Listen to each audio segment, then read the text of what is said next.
first things first. Let's see.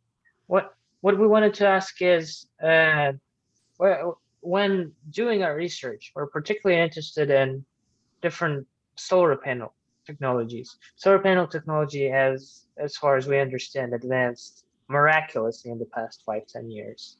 And just from your experience as a installer, in different projects, uh, which have been the most effective or impactful? How has solar really changed? What characterized this? Oh yeah, like you're saying. So efficiency has improved tremendously, and it came really not expected because there's a physical limit to efficiency, photovoltaic efficiency, something 35 or something, and we were always under the impression we were already so close to that threshold. But yeah, no, especially the past 3, 4, 5 years, we've seen significant efficiency increases. It's partly based on cell technology, Hmm. but also bus bar technology. I don't know if you guys are familiar with that. Like the bus bars are connecting the cells on the panel. Hmm. There are various technologies out there, even getting rid of these bus bars and gluing these cells to each other. Oh, And yeah, then another very important new development was like so-called half cells, so that the cells are cut in half, mhm. where I am not really convinced, or I don't really understand why this is such a big feature, but obviously it improved efficiency too of these panels. So yeah, there's been a lot of progress, and there's still no end in sight. Wow. So it's a chemical reaction, a balance trick with half cells, how it proceeds. But uh, a point is, how does this translate to practicality? Like what efficiencies, I don't know, if you model anything or if you measured, have you noticed in your Yeah, really projects in the quickly, past? Peter, is the recording picking up a transcript or? Yeah, yeah, it is. Okay. I think so. Hold up. Mhm. Uh, let's see. Yeah, okay, Yeah, no, it is. is it? Yeah, yeah, Yeah, no, it it's is fine. now. It's fine. And it usually does the whole time. It's automatic. But yeah, sorry about that interruption. The point is, with all these new technologies, Yeah. how does that translate to practicality? I don't know. Have you noticed an efficiency change in your projects over the years? Have you noticed an ease of installation or a price drop to some extent? Well, different question, of course. So we've seen efficiency increase, we have seen price drops.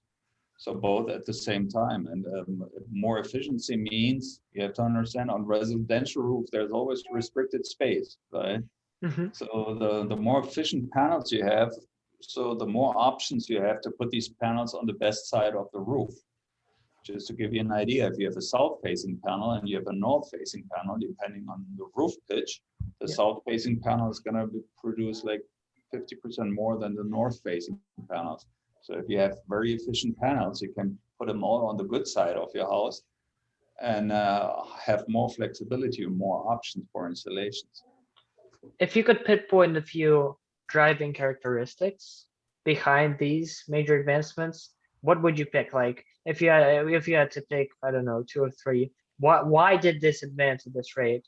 And why did it happen in this region? Why this happened? Yeah. Well, And why this rate, such alarming advancements? Well, it's competition. That's because it's a market where we have a lot of players now. So it's a competitive market. The whole renewable energy market is not a niche market anymore. It's a major market with major companies playing on that market. And Hmm. of course, where you have like a competition, this drives innovation. That's always been like that. So. Yeah. Are there any modifications that, in particular, that kind of stand out to you, like that interest you the most, or something like that? You mean on solar panel technology? Yeah, and solar panel, I guess, general like solar technology. But yes, if we're going to get specific, then probably just solar panels. well, that gets very deep into technology. First, there's like two major cell technologies. One is called PERC, PERC, Hmm. and one is called heterojunction. So, and I look like there's a lot of progress being made with PERC cells. PERC cells are really pretty cheap to produce, Hmm. but they're kind of at their end of where you can actually develop them to. And so, and with heterojunction, they're still a little bit more expensive, but there's more development inside. So, but I would say like 90% of panels today have PERC. So this has been a major breakthrough in the past years to have high efficiency cells for relatively low money. So which is So, probably the biggest breakthrough. so do you envision it in the future, in a few years, some kind of transition from PERC to the second type of cells, even though it's more Heterojunction? expensive? Yeah. Yeah, well, will be interesting to see. There's just a few manufacturers in the world that are able to produce heterojunction cells. One of them is our partner Panasonic. Mm-hmm. There's not too many companies out there, so we'll see. But I think there's a lot of companies investing in this technology right now. You said competition drives innovation. Why competition? You know, what spurred so many? And I would have never imagined this, 5, 10 years ago. So many local residential companies cooperating with major producers to install, I mean, just breakthrough technologies in solar.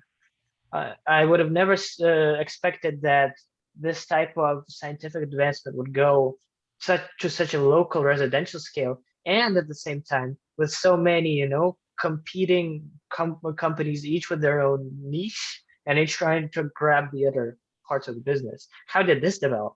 From just some one big provider or a few of them. You're talking about the panel manufacturers or I, about I'm I'm, t- I'm talking about just contractors that install solar?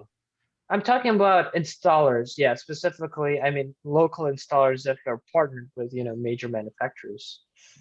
Yeah, this is an interesting question.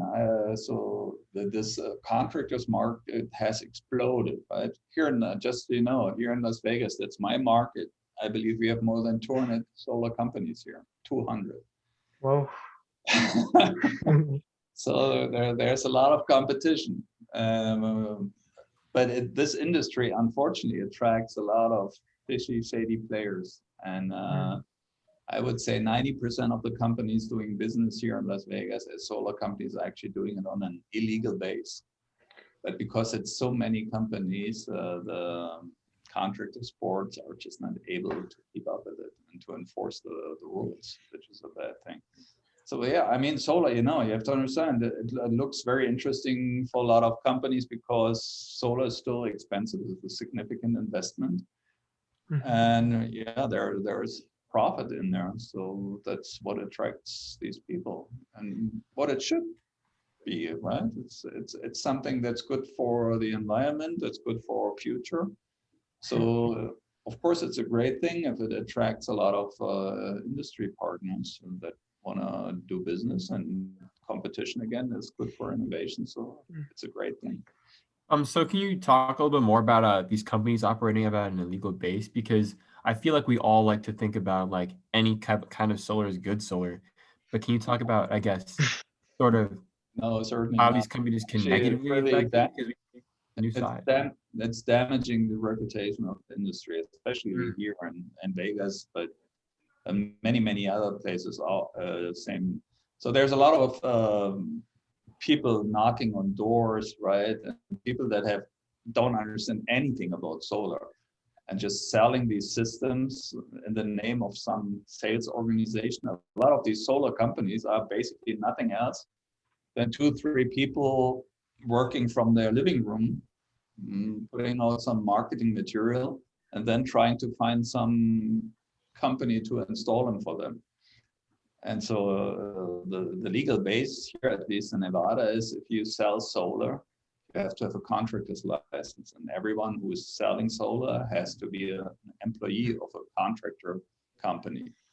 And this is just not the case. So there's a lot of people consulting clients with just with lack of any knowledge on the field. So all these people knocking on doors and canvassing, they have no idea what they're actually talking about. And to me, the funniest thing is that there's really people out there that buy a solar system for $50,000, let's say, from a guy knocking at their door. I mean, Wow. they're so stupid they actually deserve it, but that's reality, you know. Have you ever like thought about putting anything in place to kind of just like combat that with your company, just like Mhm. trying to combat or educate in a way? Yeah, no, absolutely. So we're trying to do it in a very honest, straightforward way. We're all engineers. I'm an engineer myself. We are the oldest solar company here in town, I believe. So we've done it for many, many years. We have our own installation crews. We have our own engineering. Most of these solar companies don't do their engineering anymore.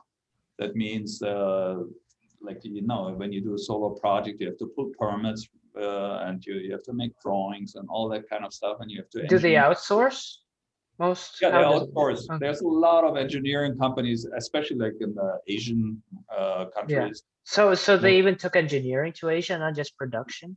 That's Yeah. interesting. A lot of engineering is done in Asia now, or India. Mhm.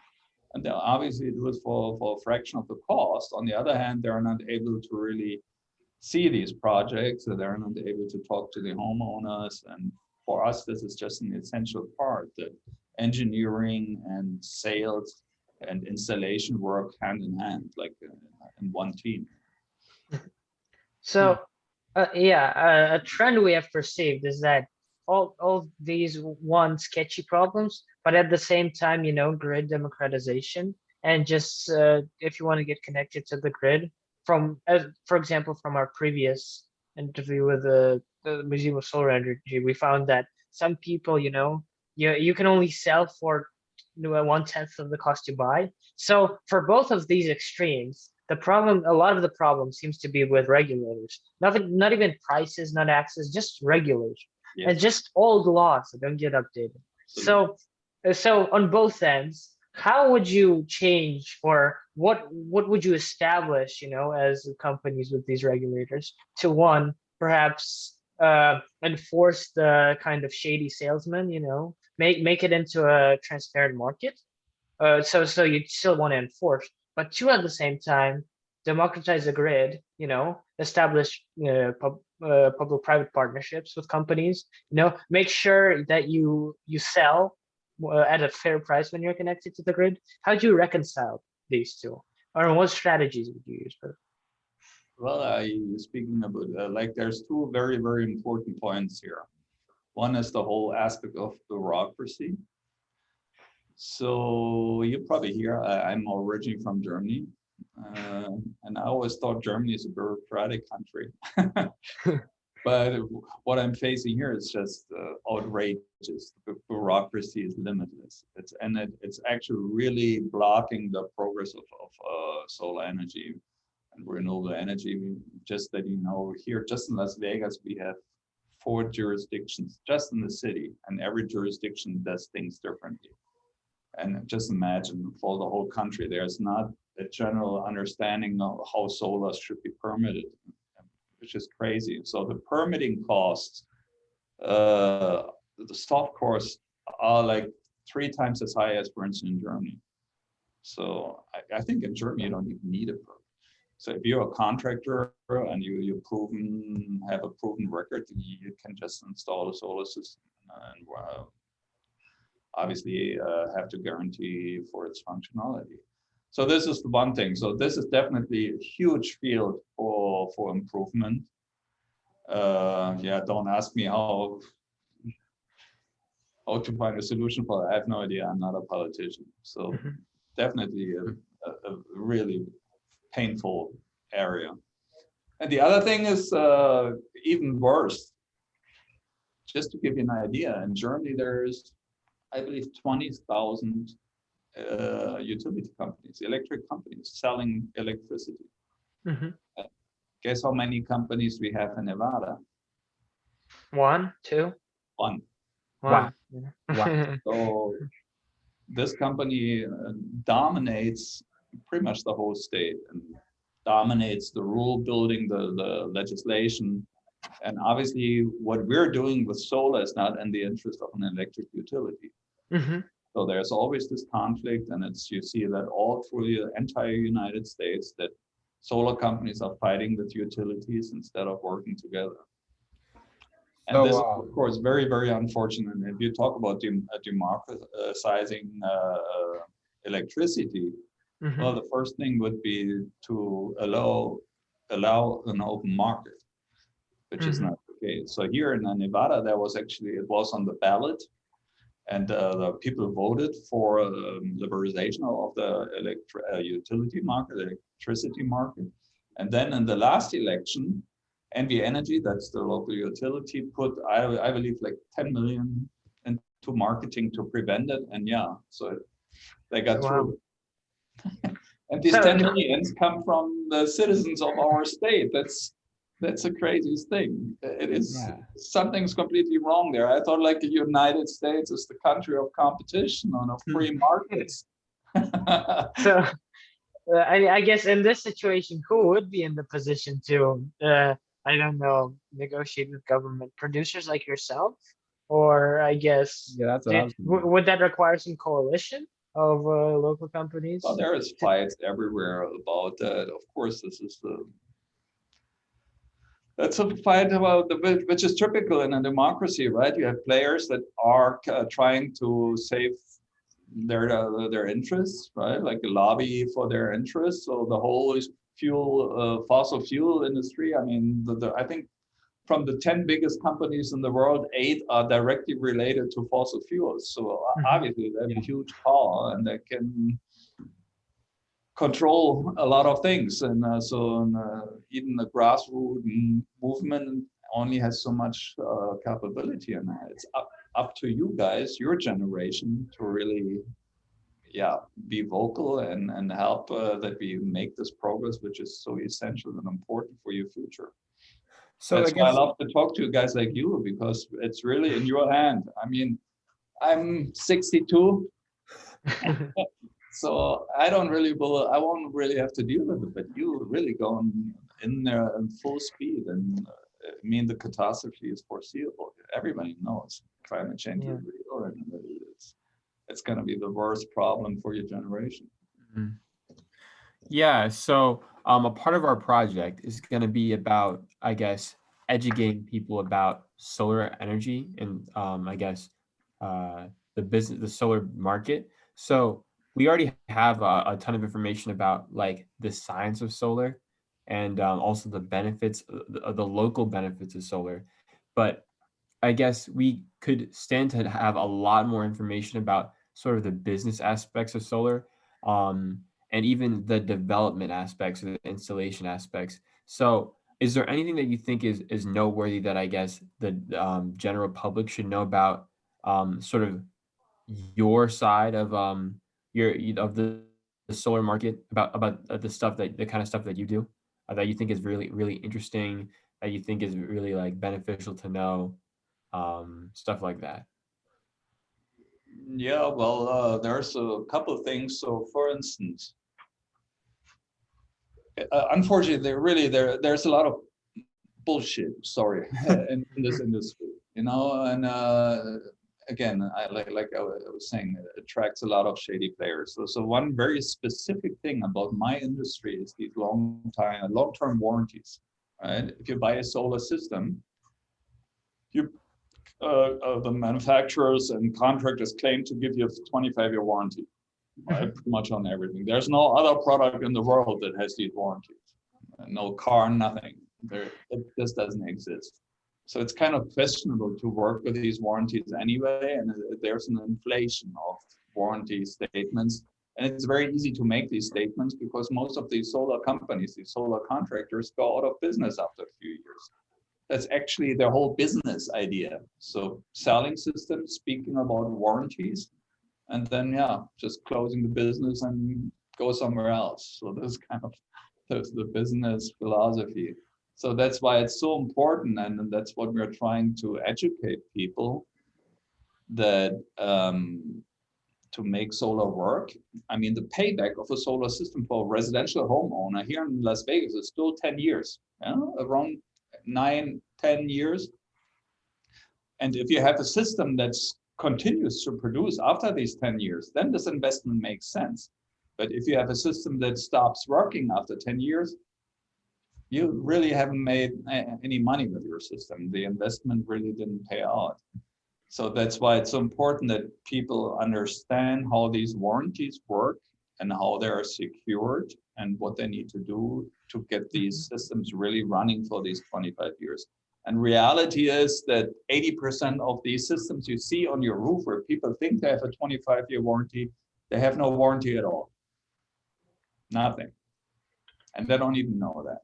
Because it's, again, there's so much misconception. So I encourage everyone, buying a solar system, look at the fine prints of the warranty sheets to give you an idea of what is actually warranted. Just to give you an idea, 90% of solar panels come with a 25-year power warranty. So the warranty tells you after 25 years, you must have 85% remaining power. First of all, nobody can prove that, right? Your homeowner, how would you be even able to prove that? The second thing, even if you're able to prove that, if your panel doesn't show that performance, all the manufacturer has to do is pay you the residual value of the panel. Okay, a panel that's more than 5 years old, the residual value is 0. There is no residual value. So if they want to give you a new panel, then they charge you shipping. Shipping of a solar panel costs you $200, $300, depending where you are. Putting it up on the roof costs you another $200 or $300. So this basically means if you go with these kind of warranties, you have no warranty. It doesn't exist. So for instance, like with our partner Panasonic is covering all these things within their warranty. So there is a labor warranty included, there's a shipping warranty included, and they explicitly state that they have to provide you a new panel or the money to buy a new panel. So this is a totally different ballgame. But again, the broad majority of all these solar systems are pretty much under no warranty. Thank you. I think, okay, I don't think you could have answered my question in a better way. That was actually perfect because I think what we want to do is we want to get as many people into solar as possible.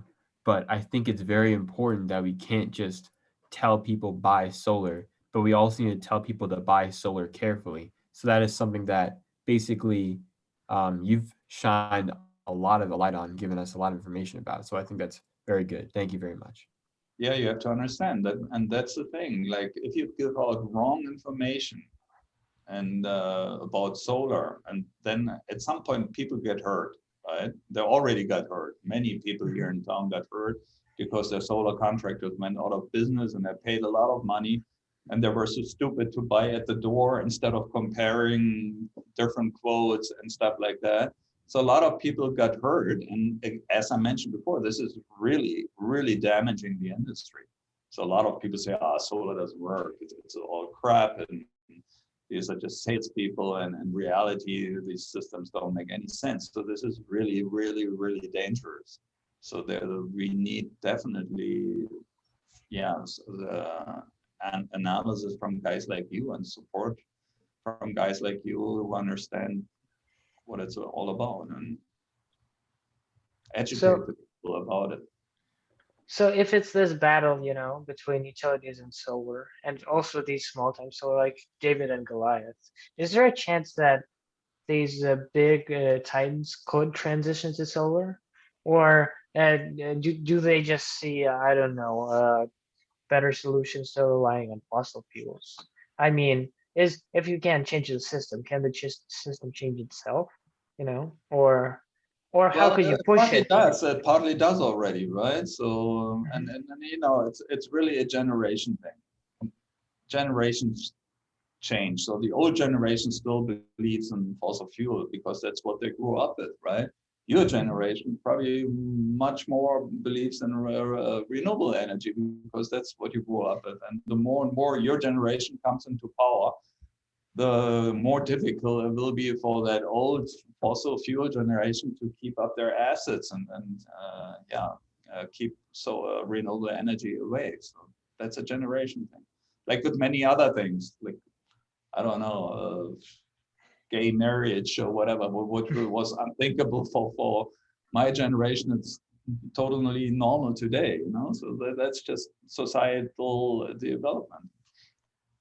And then companies in our economy, they have to comply. If they don't have the products people are asking for, then yeah, they could go out of business. So there is already a lot of even fossil fuel companies that invest into solar and wind and renewable energy, of course. Yeah.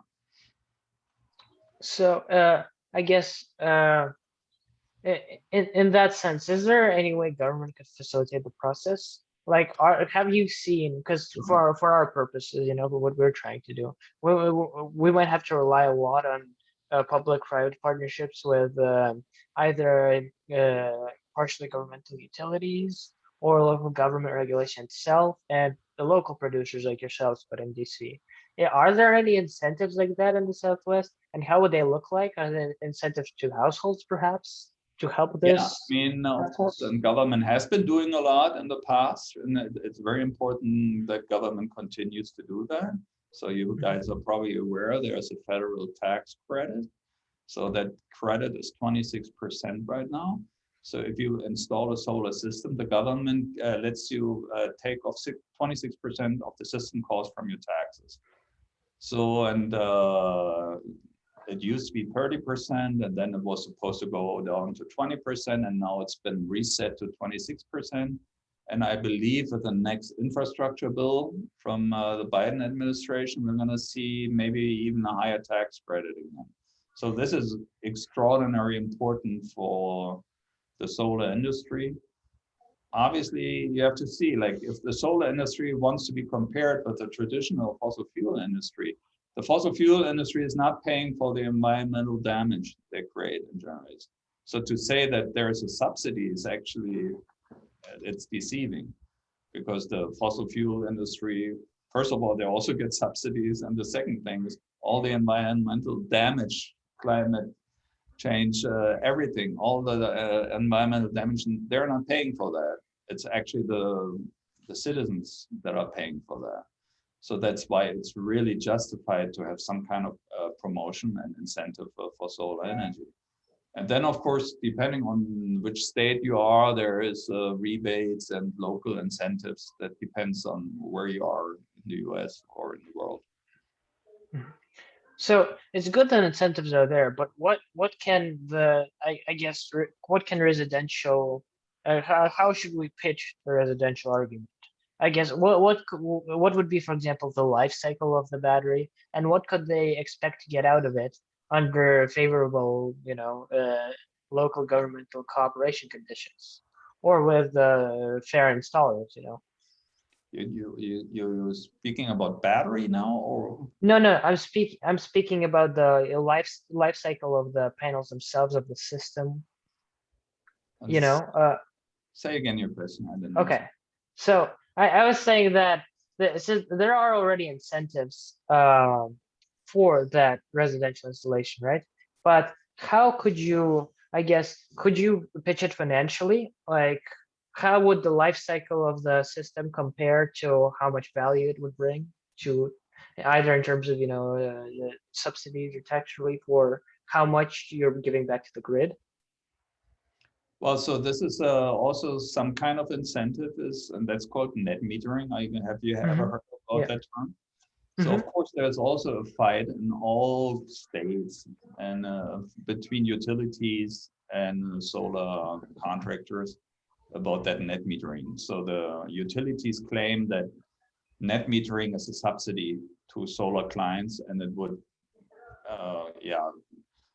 disadvantage clients that don't have a solar system. So that's the argument, and that's the fight. And like, for instance, in Nevada, my state, in 2015, they almost killed the whole industry because they wanted to get rid of net metering. And fortunately, 2 years later, it got reinstated. So this net metering is also a very, very crucial element to promote solar energy, because like solar systems obviously only work during the day, right? They don't work at night. So typically solar systems overproduce during the day. So you're feeding energy into the grid, and net metering allows you to take that energy out of at night. Obviously, at some point, if you really want to cover all the electricity consumption through renewable energy, you have to find another solution because you don't have the grid anymore. Yeah. So then this is the big topic of battery storage, and we're just at the very, very tiny beginning. So there's so much more coming on in the future. For instance, very much in connection with electric vehicles. So for instance, electric vehicles and solar energy is really, it's pretty much the same topic. So the two sides of the coin, it totally belongs together. So, you know, in terms of that, I guess the topic of free energy has been trendy recently, especially in states that where grids are so lobbied by fossil fuels that you pay for something 10 times more than when you sell this energy from solar back to the grid. People have started seriously started thinking about going autonomous from the grid, right? Doing their own thing. And while 10 years ago that may have been unthinkable, now to some extent, in some conditions, it seems like that's a feasible solution. So what would that involve? How would that process be different? And what extra steps would you have to take to do that? Well, it's all about progress, technology progress again, same thing. So batteries getting cheaper and less expensive, newer technology coming out there. And again, that's all based on demand and frustrated clients that are not happy with the utility. So this is all gonna drive the development of storage technology. So storage technology is the next big step. It's probably much more important than even new panel or cell technology, because that's really the bottleneck where we have to work on. Because again, if we want to have like 80% coverage through solar energy, for instance, here in our state, then yeah, we need to find a way to store that energy and put it out at night. But it's really, I mean, my company is the biggest Tesla Powerwall installer in the state. So we were installing a lot of Powerwalls. I have 2 Powerwalls myself. So I love that. And the technology is there. It's still just a little bit too expensive. The prices have to come down further to really, provide it to the broad majority of the people.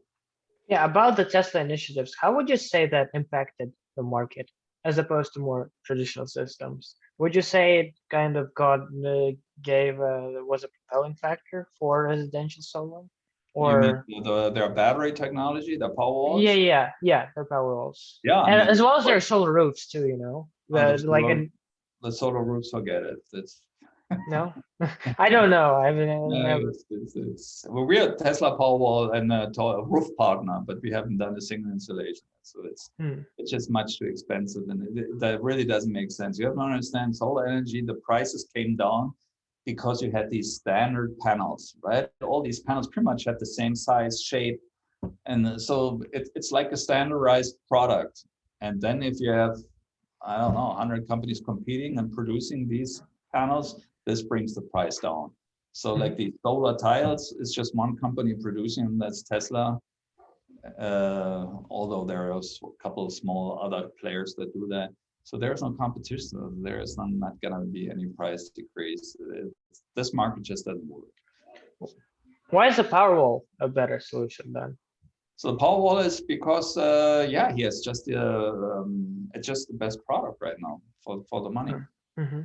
And because they came out first with it, and they invested a lot of money in development and technology, so they're just a leader in technology.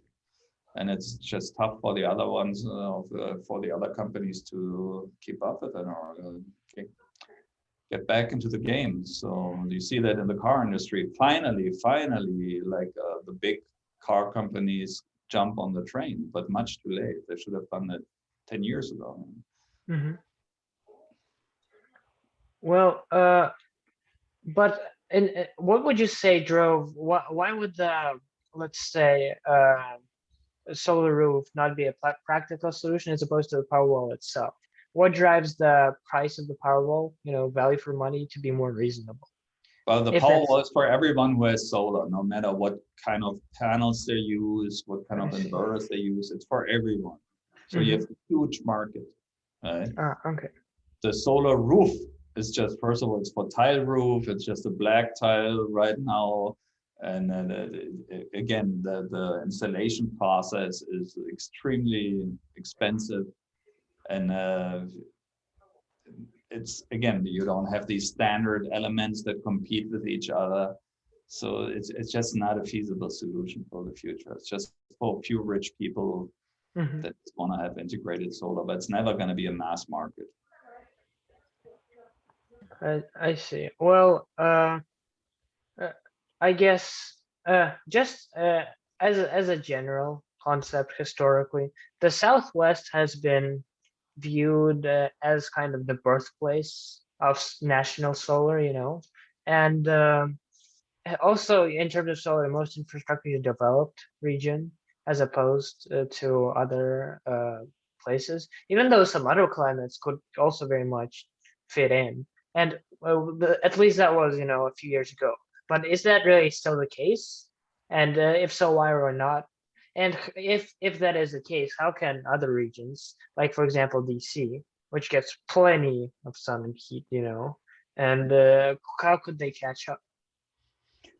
Yeah, I mean, to be honest, you have to realize that solar energy is not feasible everywhere. So it really depends on how much solar radiation you get. And see, yeah, and also about like the shading situation, right? For instance, like here, my home state, and then Las Vegas, there's pretty much no shading at all. I mean, you can put solar on 90% of the homes, and they can actually cover the home's electricity consumption. Look, even in California, you have tall trees and a lot of shading, and so this is just doesn't work for a lot of clients. So the solar energy as we have it right now might not be a good solution for them. So there is further research necessary. I mean, there's all kind of ideas about having balloons up there and putting panels in the sky, and yeah, you gotta be creative, right? And of course, there's other forms of renewable energy like wind and offshore wind, which is very common in Europe now, and here in the US, we're still starting with that in infancy. And yeah, and then that's the thing. I mean, this solar, you really have to be honest with yourself and have to see, is it really feasible for this location or not? And here in Las Vegas, for instance, a solar system is producing twice as much as it does in Germany. That same solar system over the years producing twice as much energy. On the other hand, in Germany, a typical house consumption is not even 50% of what it is here. Mhm. So it's feasible again. But yeah, it's not that easy. You should not simplify the whole thing, right? For instance, Elon Musk, he is very often simplifying things, which is, in my point of view, not a good strategy. I agree. We shouldn't really simplify things. We should try and tell people or get the right knowledge out to people, and also just keep the process as clean as possible. Have you ever thought about like expanding your company to adapting these like new forms of research into how to like get energy, like I don't know, like the balloons or something? Or have you even considered expanding your company to just beyond solar and maybe into Yes, more clean energy? yes, sure. We're expanding in all directions, and again, it's not just about solar energy or production of energy. It's also improving efficiency. So we just opened a window division in our company with high efficiency windows, because a lot of energy consumption here in my state is just going through the windows, because these windows are terribly inefficient. So the first thing you want to do is you want to have a house that's as energy efficient as possible. And then for the remaining power, then you can have a generation system, right? A generational system. That's the way you do it. Unfortunately, the way houses are built here and building rules and codes really don't subsidize or like don't promote energy efficiency construction, which is crazy. That's also like, that's all regulators. It's politics, right? Legislation. Like for instance, in California, you have a mandate that every house has solar panels on the roof. But this is just one little piece of it. You have to make sure that there's enough energy efficiency, and so there. As I said, it's not a simple thing. And like if you have a qualified discussion about this topic, then yeah, you can convince much more people. And again, if you at any time, if people don't, if people have the impression you bullshit them, then they lose confidence and trust in what you're doing, and that shouldn't happen. Well, Oh, sorry. yeah, going from a practical standpoint though, like of what we want to achieve. Let's say we were doing a residential project, right? And from your experience as an installer, how many solar panels, like, or what area of solar panels would be necessary to make, say, like a 3-bedroom house, you know, like fully independent? Yeah, just in terms of just net energy as an average consumption. That's the first question people always ask when they contact us: how much panels do I need? So it's almost impossible to give a general answer to that, because like I just said, there's energy efficient homes and there's homes, terrible windows and old AC systems. And here in Las Vegas, the AC systems pretty much cause 70% of the yearly energy consumption. So if you have a very inefficient AC system and you keep your temperature at 68, what some people do, of course, your consumption will be 10 times as high over the year, like if you're in an energy efficient home with a good air condition. So it's tough to say. But like as a general average, like the typical home here has a system that's between 6 and 10 kilowatts, if that's something. Okay. Depending on how much wattage a panel has, you can calculate the amount of panels. Okay. And how much, cover area generally does that require, just for a roof? Well, like if you have like say 10 panels with 10 kilowatts, just calculate that. So with our newest technologies, so you would have like 27 panels on there. A panel is like, what is it? 3 by 5, 3 by 6. So, and then you can calculate the square footage. 3 by 6, 18. 3 or 15 square feet times 27. Total square footage. And again, it depends on what part of the roof you have. Like again, if you have a south-facing roof, you need 50% less panels than if you only have a north-facing roof. So again, everything is complex. Nothing is easy. People always want to have the answers. I guess. Well, but I guess you could speak in terms of, though, like, let's say you propose we're working on an average residential project solution, right? Just get panels for the roof, probably connected to the grid. What would be the cost of just one, not high tech, just residential panel per unit? Okay, let's say you have a 2,500 square feet home. Let's say you have a 7.5 kilowatt system, and let's say you're paying 2.50 per watt. So let me calculate it, 7.5 times 2.5.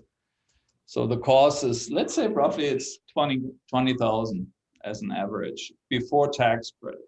Okay? For the whole system, right? For the whole system, including installation and everything. Okay. So all the paperwork, everything. So, and then you get 26%. This means it's like 5,200. So it costs you like 14,500. And from your end, who would be the main suppliers of them? Like, how would you go through this process? Like, because you're installers, right? Well, we're a complete company. So we're contractors. We sell, install, consult. Yeah, we do the whole Yeah, thing. yeah. But do you actually you don't actually produce yourself, do you? You have suppliers. No, we don't produce. Yeah. No. Who would generally take the role of a supplier? Would it be outsourced or how would it work? What do you mean? I don't understand. Like, I mean, just in general, let's say a company like yourselves were working on a residential solution. Do you outsource for suppliers? Like, do you find other partners that supply? How? Yeah, I mean, of course, you search for the suppliers, you scan the market, who is out there, and with the best expertise you have, you find the best suppliers and go into contracts with them. And that's, for instance, that's why we're a Panasonic partner, Okay. because they're, in our point of view, pretty much a top of the line supplier. And so that's how it works. And so we go into these partnerships and sell their products and install their products. I guess my point was, is the supplier market, completely also made of just very big players, or is it also diverse? Like All kinds of players. No? There's big companies, there's small companies. okay, so This is a huge market. I don't even know how many solar panel manufacturers are on the market. That goes into the thousands, I would say. So a lot of them, obviously, from China, Asia, Philippines, stuff like that. yeah. Tenda, yours is next.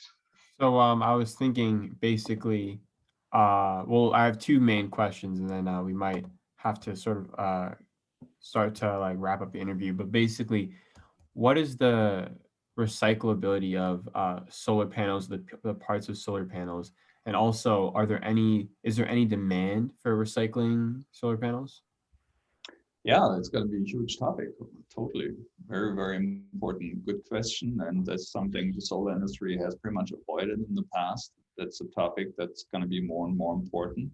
At some point, all these solar panels have to be recycled. I mean, they have a very long lifetime, right? Just that like there's solar panels out there in outer space since the 60s of the last century.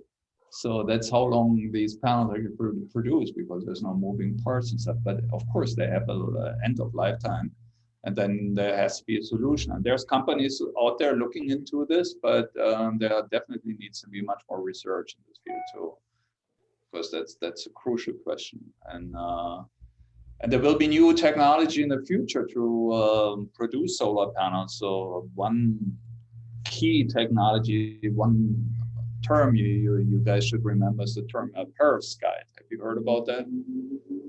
So this will be a revolution. Perovskite, Perovskite.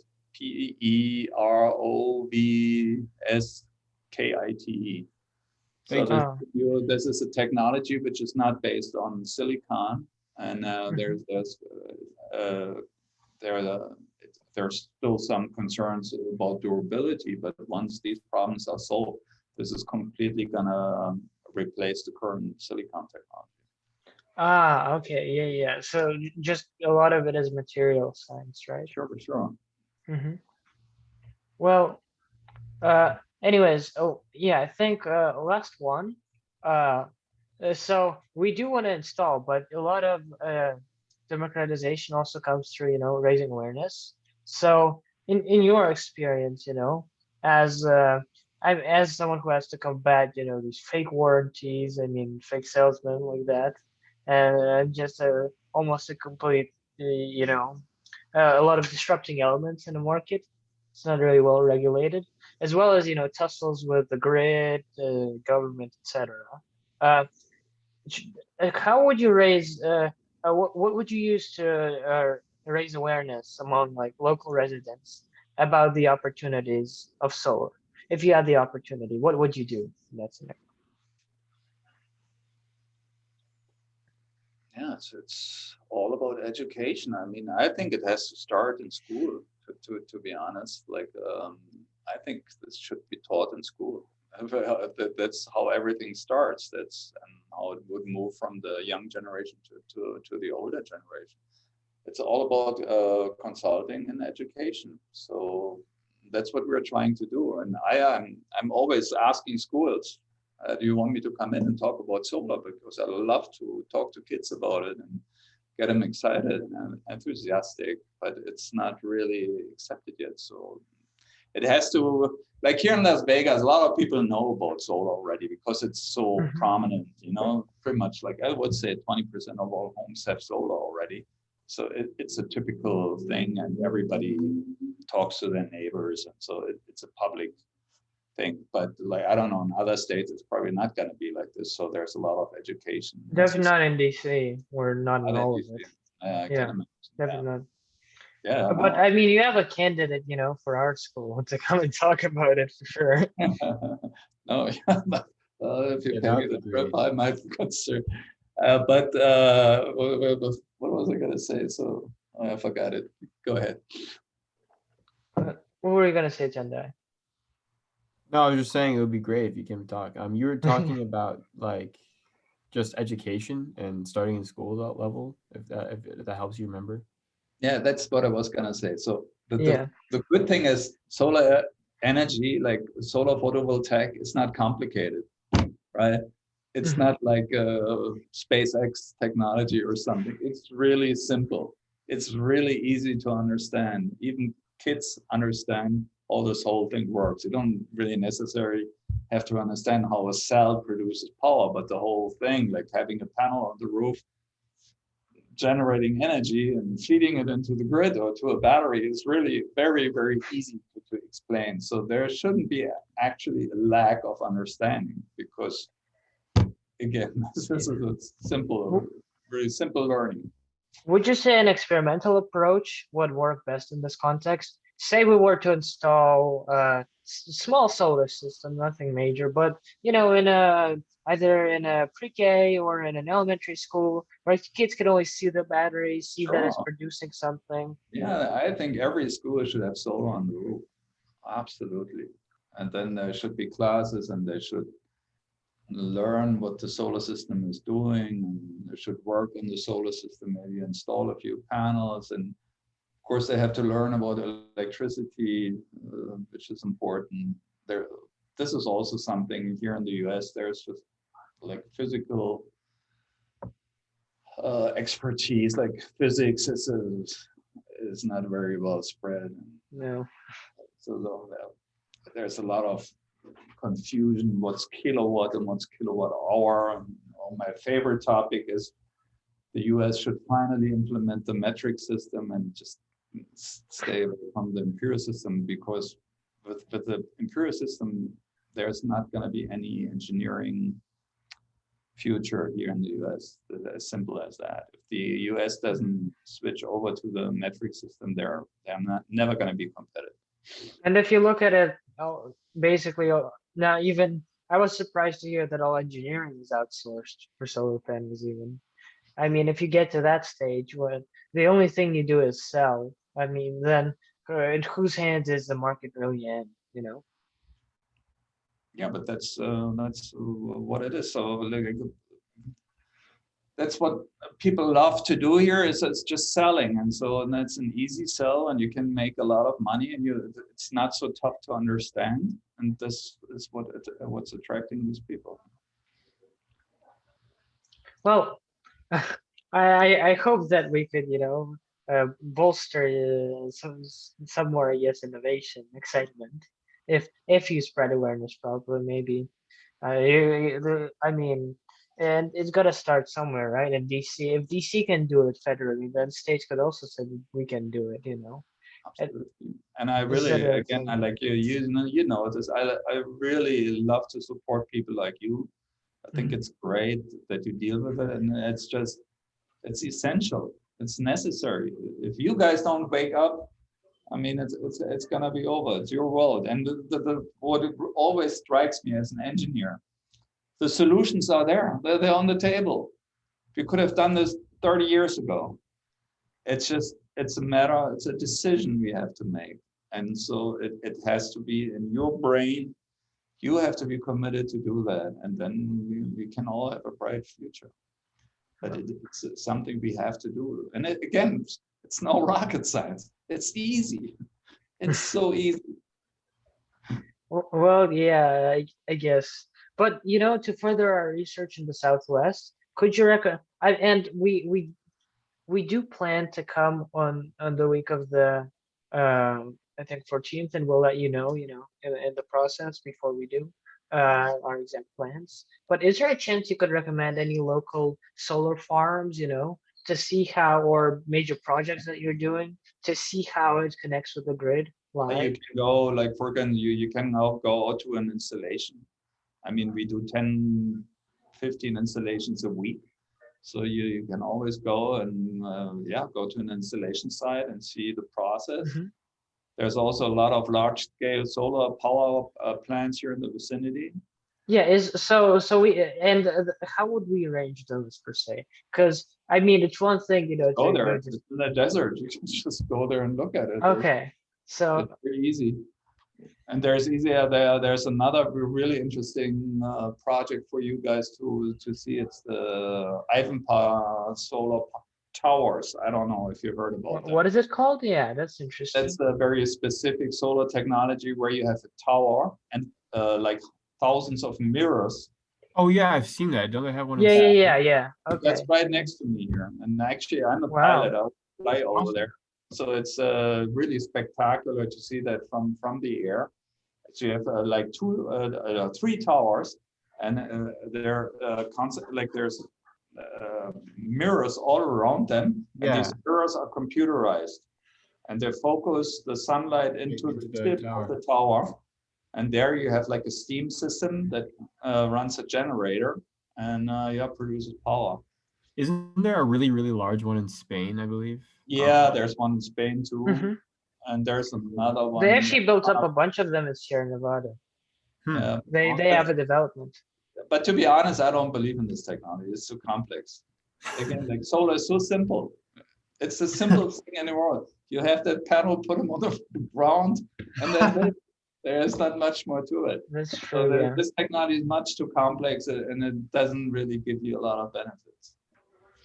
Well, that's a very good take, actually. Yeah. It's We very wouldn't want to have, some large, and again, what good is it if it's all going to be monopolized by utilities?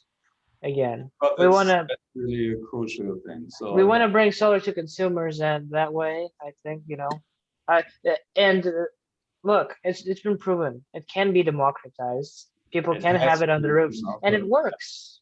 Yeah. At this stage, it works wonders. I mean, the grid pays you in ideal conditions for solar, and the challenge is just to overcome these thresholds from policy, from just missing lack of information, from lack of competition, and to get it out there. There's awareness. Yeah, it makes us really optimistic to hear, like, from you, an expert, Yeah. like saying something like solar is like really simple. Because if you said the opposite, it would kind of make us less optimistic about the idea that solar can be democratized. But I feel like Exactly. you're really giving us a lot of great insight and pushing us in the right direction. Great. Like to hear that. Thank you very much, and we hope Thank you so much. we hope to. I mean, we could always if we have any questions, I'll definitely contact you for more. And Absolutely. if anything, look, we could spread this. We can show it to people on platforms. Also, I mean, I'm sure school would be very glad to hear something. So in the future, we could arrange that. And honestly, honestly, we just hope to see in person, live, to see how the whole process. Together, of course, absolutely. Really quickly before we end it, is it okay if I take a screenshot of all three of us? Oh yes, it's for an Instagram post. Yeah, okay. I'm just gonna 3, 2, 1. All right, I got it. Thank you so much. Okay, good. Okay. Okay. Perfect. Yep. Right, Thank you very much, and we hope to talk to you and see you too soon. We'll let you know about our plans. All right, you guys take care. Thank you. Take care. Thank you. That was Bye. awesome. Bye. Bye.